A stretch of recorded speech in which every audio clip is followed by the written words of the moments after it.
A paz, meus amados, vai tudo bem? Seja muito bem-vindo ao nosso canal, o Evangelho Aplicado à Vida Comum. E hoje nós vamos estar iniciando uma nova série. Nós vamos falar sobre o cristão e os seus relacionamentos. Vamos dividir essa série aí em alguns vídeos, tá? E vamos iniciar falando como que deve ser o relacionamento com Deus. Vamos explicar um pouco a questão desse Deus relacional e que nós, como seres humanos, também somos relacionais, porque Deus nos fez relacionais. E na sequência nós trataremos no que diz respeito ao nosso relacionamento com o nosso próximo, ou os nossos próximos, né, que são vários. E é isso que a gente vai estar aí desenvolvendo ao longo de algumas semanas, tá? Hoje vai ter um caráter mais introdutório, tá certo? E a gente vai tentar expor aqui da melhor maneira possível, porque os relacionamentos, eles possuem, eles têm um peso, eles têm um valor muito preponderante em nossas vidas, tá? Eu peguei aqui uma frase do Sigmund Freud, que diz assim: o homem é, em sua essência, um ser relacional. Tá? Nós precisamos nos relacionar em todas as áreas de nossas vidas. Nós iniciamos as nossas vidas inicialmente, obviamente, num âmbito ali familiar, se relacionando com os nossos pais. Segundo a psicologia, as nossas primeiras questões de disputa, de intriga, de questionamentos se dá com os nossos irmãos. E aí, conforme a gente vai crescendo, vai para a escola, vai desenvolvendo mais relacionamentos com os colegas, com professores, e por aí vai. A gente vai crescendo, vai ampliando, né? As coisas vão tomando uma magnitude maior, até a gente chegar na era digital, das mídias sociais, do Facebook, do Instagram e coisas do tipo. E o ser humano, ele é um ser essencialmente relacional, como Freud explica. Tá? A psicologia também entende que pessoas que não se relacionam normalmente, muito provavelmente pode ser caso de alguma enfermidade psicológica, ou trauma, enfim. Então, o comum, o natural e o normal, vamos dizer assim, é que nós nos relacionemos. Claro que nós não vamos fazer uma abordagem freudiana. Nós vamos, apesar que eu usei a frase dele aqui, tá? Mas nós vamos fazer uma abordagem, o que a Bíblia fala a respeito de como nós devemos nos relacionar, né? Como Deus quer que a gente se relacione, tanto com Ele, tanto com as pessoas e com a gente próprio, tá? Como que deve ser o nosso relacionamento intrapessoal. Então, eu queria ler aqui um trechinho de Gênesis 2,18 que diz assim: não é bom que o homem esteja só. É claro que aqui Deus está falando, ali foi na instituição da família, ele está aqui falando, não é bom que o Adão esteja só, mas obviamente isso aqui é aplicável para todos nós, tá? E a gente sabe que aqui ele estava falando de um cônjuge, estava falando de Eva, mas isso também é totalmente aplicável, porque não é interessante que o homem esteja só.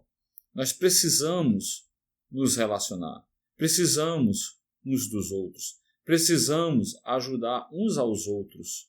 Então, para que tenhamos uma vida saudável em todos os aspectos, socialmente falando, especialmente, nós precisamos construir boas relações. Até no mundo corporativo usa-se muito o termo network, que significa o quanto que você conhece de pessoas que podem estar ali contribuindo, lhe ajudando a ou tanto galgar na carreira, como ser inserido no mercado de trabalho, enfim.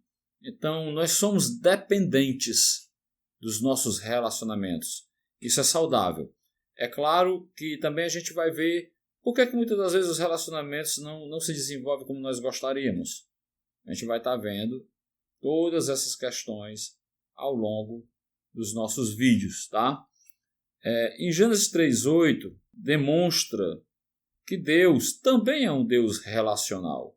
Porque a Bíblia vai nos contar que Deus passeava pelo jardim pela viração do dia. Então, o maior exemplo, eu costumo sempre dizer, né, a teologia ela costuma usar um termo chamado economia da Trindade. O melhor exemplo de relacionamento, obviamente, se dá em Deus. Na Trindade, nós que cremos, nós cristãos, que cremos no Deus Trino, que é o Pai, o Filho e o Espírito. É o ápice, é o melhor exemplo de relacionamento. É o Pai que glorifica o Filho que glorifica o Pai, o Espírito que glorifica o Filho, o Espírito que glorifica o Pai. Não há contendas, não há inveja, não há disputa, não há nada. É um relacionamento harmonioso e perfeito, completamente perfeito. Tá? Se Deus, sendo eternamente relacional, obviamente, quando ele fez as suas criaturas, ele quer se relacionar com as suas criaturas, que no caso somos nós, né? E especialmente com seus filhos, tá? Então, Deus nos fez relacionais, nos quer relacionais, e ele também é relacional. Em Eclesiastes, no capítulo de número 4, dos versos 9 ao 12, diz assim: melhor é serem dois do que um, porque tem melhor paga do seu trabalho. Porque se um cair, o outro levanta o seu companheiro. Mas ai do que estiver só, pois caindo, não haverá outro que o levante. Também se dois dormirem juntos, eles se aquentarão. Mas um só, como se aquentará? E se alguém quiser prevalecer contra um, os dois lhe resistirão. E o cordão de 3 dobras não se quebra tão depressa ou com tanta facilidade, né?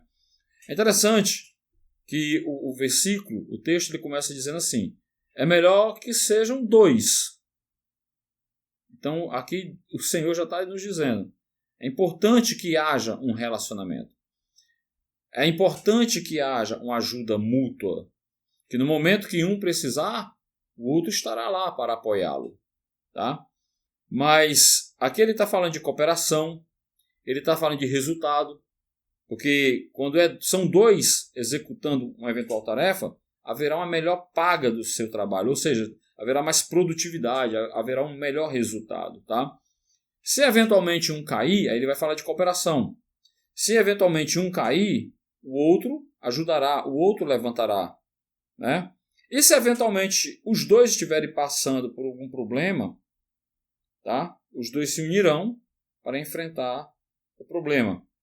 Nesse outro versículo que fala da questão de dormir juntos, é claro que nós aqui vamos nos ater à questão conjugal. Mas você vê como é muito abrangente. Tá? A gente vai, ao longo dos vídeos, falar de forma mais específica cada relação, cada situação. Como falei, aqui é mais de caráter introdutório para essa nova série, o cristão e os relacionamentos. Tá? E no final ele vai dizer assim, ele está falando sempre de dois, sempre de dois, sempre de dois, aí no final ele vai dizer que um cordão de 3 dobras não se quebra tão depressa. Essa terceira dobra é ponto pacífico para os estudiosos, os teólogos, os exegetas, que essa terceira dobra é o próprio Deus. É Deus ali conosco, nos ajudando. Ou seja você ou um amigo, seja você ou seu pai, seja você sua mãe, seja você o seu cônjuge, seja você um trabalhador, um cooperador, seja você um irmão da igreja, Deus ele também quer estar ali envolvido no meio do relacionamento, para nos dar maior apoio, para nos dar maior suporte, para nos dar maior orientação e uma melhor orientação. Porque, como eu já falei, Ele, Deus, o Deus Trino que nós cremos, Ele é o melhor exemplo. Só que nós temos desafios no que diz respeito aos relacionamentos. Por quê? Por quê, né? Por conta do pecado. O pecado sempre é o nosso grande problema e sempre será o nosso maior problema enquanto nós não recebemos do Senhor nossos corpos gloriosos, tá? Porque o pecado, o que é que o pecado faz? O pecado ele dificulta os nossos relacionamentos, tanto para com Deus como para com o próximo. Claro, porque o pecado ele nos tornou egoístas, tá? O pecado ele nos tornou individualistas. E isso naturalmente repercute em nossa sociedade. Imagine cada um lutando pelo seu e não ajudando o próximo, não contribuindo com o próximo, não se preocupando com o próximo. A sociedade ela se torna uma sociedade brutal. E é isso que nós estamos vendo hoje. A gente está caminhando para a bestialidade. Tá? Nós estamos nos tornando cada vez mais egocêntricos como sociedade. Cada vez mais egoístas, sempre preocupados dos nossos próprios interesses, nossas próprias vontades, nossos próprios prazeres, em detrimento das outras pessoas. E o pecado é o nosso grande problema. Nós precisamos vencer a nossa pecaminosidade para que a gente possa estabelecer bons relacionamentos. Tá? Romanos 3:23, conhecidíssimo versículo, diz o seguinte: todos pecaram e estão todos destituídos da glória de Deus. Ou seja, o pecado ele nos deixou completamente destituídos. A nossa pecaminosidade ela nos aparta de Deus, ela nos afasta de Deus. Então, obviamente, vai interferir no nosso relacionamento com Deus. O grande complicador do nosso relacionamento com Deus chama-se pecado. Isaías 59:2 diz o seguinte: contudo, as vossas iniquidades fazem divisão entre vós e vosso Deus, e os vossos pecados encobrem o seu rosto de vós, para que não vos ouça. Né? As nossas iniquidades elas podem impedir as nossas orações. Eu até ministrei um pouco a respeito disso recentemente em uma de nossas congregações. O Senhor ele tem critérios, então ele não recebe qualquer oração. Existe um senso comum que Deus está sempre disposto a ouvir nossas orações. Ele é criterioso, ele é zeloso. Então nós precisamos lutar contra as nossas iniquidades. Nós precisamos lutar contra a nossa pecaminosidade para termos um bom relacionamento com Deus. Tá, irmãos? Provérbios 28:9 vai ratificar isso que eu estou dizendo agora. Que desvia os seus ouvidos da lei do Senhor, até a sua oração será abominável. Tá? Então, a nossa pecaminosidade ela interfere diretamente, impactando de forma ruim, vamos dizer assim, o nosso relacionamento com Deus. Mas o nosso pecado também, ele não apenas dificulta ou complica o nosso relacionamento com Deus, mas também complica o nosso relacionamento com o nosso próximo. Eu gostaria de ler aqui Gênesis 3:8-13, que diz assim: quando ouviram a voz do Senhor Deus, que andava no jardim pela viração do dia, esconderam-se da presença do Senhor Deus, o homem e sua mulher, por entre as árvores do jardim. E chamou o Senhor Deus ao homem e lhe perguntou: aonde estás? Ele respondeu: ouvi a tua voz no jardim, e porque estava nu, tive medo e me escondi. Perguntou-lhe Deus: quem te fez saber que estavas nu? Comestes da árvore que te ordenei que não comesses? Então disse o homem: a mulher que tu me destes por esposa, ela me deu da árvore e eu comi. Disse o Senhor Deus à mulher: que é isso que fizestes? Respondeu a mulher: a serpente me enganou e eu comi. Tá? Então você percebe que antes do pecado, o relacionamento entre o homem e Deus era um relacionamento santo e bom. Deus ele visitava o homem diária e continuamente, mas o homem desobedece. E quando ele peca, o pecado ele traz desarmonia, o pecado ele traz confusão, o pecado ele traz toda sorte de desgraça. Então, a partir do momento que o homem peca, Deus, quando ele pergunta ali, pedagogicamente, aonde estás? A gente entende que Deus estava dando uma oportunidade para o homem de se retratar, se arrepender, de confessar os seus pecados. Mas o pecado ele traz vergonha, o pecado também ele traz medo, pavor, certo? Então, o relato bíblico vai nos dizer que o homem ele não reconhece o seu pecado. E ele também, em vez de admitir e assumir o seu erro, o que é que ele faz? Ele diz para o Senhor: a mulher que tu me destes me deu do fruto e eu comi. Ele tira a responsabilidade dele. Quem sabe, certamente, se Adão ali ele se retrata, se arrepende, o mundo hoje seria outro. Tá? Porque ele era o representante da raça humana ali, mas ali ele peca contra o Senhor. Então, vai haver um rompimento de um relacionamento entre os nossos pais, Adão e Eva, e Deus. E quando ele acusa a mulher, e mais indiretamente ele está acusando o próprio Deus do seu pecado, tá? Rompe-se ali, gera uma desarmonia, gera-se confusões, e um relacionamento que antes era estável, feliz e harmonioso, se degrada. E o homem acusa a mulher, e indiretamente acusa a Deus, porque Deus providenciou, que ele diz: a mulher que tu me deste como esposa me fez comer do fruto, tá? Claro que ele comeu porque ele quis, a responsabilidade era totalmente dele. E aí ele consome o pecado, promovendo toda essa desarmonia, tanto no seu relacionamento com a sua esposa, como no relacionamento com o próprio Deus. E a mulher, da mesma forma, ela acusa a serpente, né? Então, aí na sequência do texto, o Senhor Deus ele vai dar uma sequência de castigos que são justos, porque a desobediência a Deus provoca essa situação. E desde então, logo no capítulo 4 de Gênesis, acontece o primeiro fratricídio.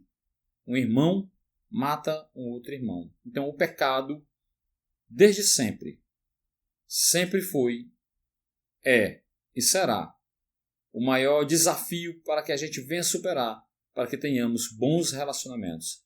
Aqui a gente está falando dentro de um âmbito familiar, onde Deus, o Senhor Deus, é a terceira dobra.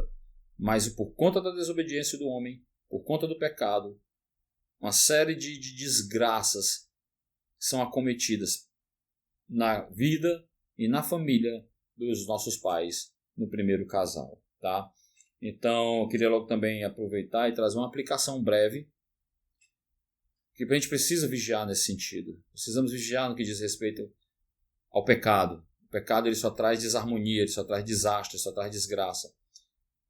Ele nunca é vantajoso. Por mais que o diabo, nosso inimigo, ele possa nos tentar oferecendo eventuais vantagens, acho que é o John Piper que fala isso, que o diabo ele sempre tenta nos convencer que o pecado é vantajoso, como ele fez com Eva. E Eva, subsequentemente, fez com Adão. Mas o pecado ele nunca é vantajoso. E ele pode trazer consequências muito drásticas, como a gente observa aqui com nossos pais, o primeiro casal. Então Deus, vendo aquela situação, Ele próprio promete, Ele próprio vai providenciar a solução. E essa promessa a gente vai ocorrer no verso 15, né, deste mesmo capítulo, tá? Que os estudiosos chamam de proto-evangelho. É o próprio pai prometendo o filho para que viesse morrer na cruz para nos reconciliar com Deus, né? Verso 15 de capítulo 3 diz assim de Gênesis: porém inimizade entre ti e a mulher, entre a tua descendência e a sua descendência, e este te ferirá a cabeça, e tu lhe ferirás o calcanhar. Aqui é um proto-evangelho, o Senhor Deus prometendo Jesus Cristo para que viesse reconciliar a humanidade novamente para com o Senhor Deus, né? Paulo ele vai, já vamos caminhar para o fim, tá? Como falei, esse vídeo de caráter introdutório, tá certo? Paulo, segundo aos Coríntios, capítulo 5, no verso 18, ele vai dizer o seguinte: e tudo isso provém de Deus, que nos reconciliou consigo mesmo por Jesus Cristo e nos deu o ministério da reconciliação. Então, quando o Pai manda o Filho para morrer na cruz do Calvário, em prol dos nossos pecados, O que ele estava fazendo era reconciliando a humanidade com o próprio Deus, com o Pai. Então Deus ele traz essa providência, tá certo? O que resta para nós é crermos, acreditar na obra redentora e salvadora do Filho. E no decorrer dos demais vídeos, nós vamos estar desenvolvendo como que deve ser o meu relacionamento com Deus, como que deve ser meu relacionamento com meu cônjuge, como que deve ser meu relacionamento com a minha família, com a minha parentela, com os amigos, com os inimigos, com a igreja, com os domésticos da fé, com a sociedade em um modo geral. Tá? Parece algo simples, mas são muitos os desafios. O Senhor Deus ele já fez a parte dele. Ele já ofereceu seu Filho para reconciliar-nos, para que nós viéssemos nos reconciliar com Ele. Cabe a nós hoje crermos nele, para que toda sorte de bênção celestial, espiritual, recaia sobre nós, sobre mim, sobre a minha família, sobre a nossa sociedade, sobre a nossa comunidade, sobre a nossa igreja, sobre o nosso bairro e assim sucessivamente. O Senhor Deus já fez a parte dele. Cabe agora a nós fazermos a nossa parte. Amém, irmãos? Vamos finalizar o vídeo por aqui. Ative o sininho para receber nossas notificações. Deixe o seu like, deixe a sua curtida.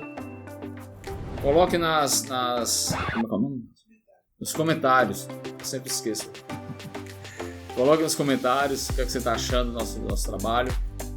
Quaisquer dúvidas, comente e a gente vai estar tentando elucidar de alguma maneira.